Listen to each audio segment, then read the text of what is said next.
হঠাৎ করে অতি গোপনে কক্সবাজারে পৌঁছেছেন জাতীয় নাগরিক পার্টির এনসিপির 4 শীর্ষ নেতা।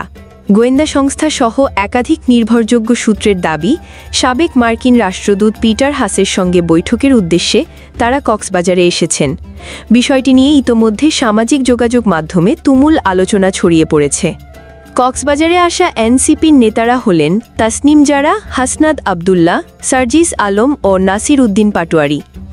মঙ্গলবার বেলা 11:30টার দিকে বাংলাদেশ বিমানের একটি ফ্লাইটে করে কক্সবাজারে আসেন এনসিপির নেতারা।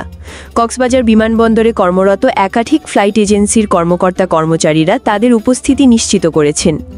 এনসিপির নেতারা বর্তমানে কক্সবাজারের ইনানি এলাকায় অবস্থিত 5 তারকা hotel Sea Pearl resort and spa Royal Tulip এ অবস্থান করছেন।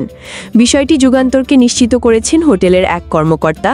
নাম প্রকাশে অনিচ্ছুক ওই কর্মকর্তা বলেন, কোনো আগাম ঘোষণা বা রুম বুকিং ছাড়াই মঙ্গলবার দুপুর 12টার পর অত্যন্ত গোপনে এনসিপির এ 4 নেতা হোটেলে প্রবেশ করেন। তবে সাবেক মার্কিন রাষ্ট্রদূত পিটার হাসের উপস্থিতি নিয়ে রয়্যাল টিউলিপের এই কর্মকর্তা সরাসরি কোনো মন্তব্য করতে রাজি হননি। তার ভাষায়, পিটার হাস সম্ভবত এখনও হোটেলে আসেননি কিংবা এখানে নেই।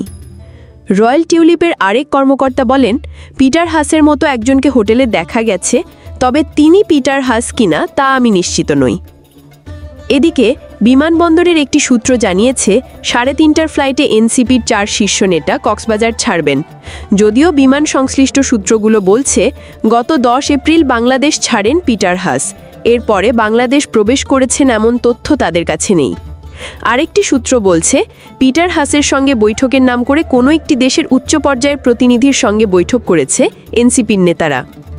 যদিও এই সফরকে নিয়ে গুজব ছড়ানো হচ্ছে বলে দাবি করেছেন নাসির উদ্দিন পাটোয়ারি। তিনি বলেন, কারোর সঙ্গে দেখা করতে নয়, হুট করে ঘুরতে আসছিলাম। পদযাত্রায় টায়ার্ড হয়ে গেছিলাম, জাস্ট এমনি একটু সাগর পাড়ে ঘুরতে আসছিলাম। বাট এখানে আইসা দেখি হোটেলে চেক ইন করে মাত্র বসছি, এর মধ্যেই এই নিউজ দেখতেছি। ASBD24, সত্য প্রকাশে অপসীম। চ্যানেলটি সাবস্ক্রাইব করুন।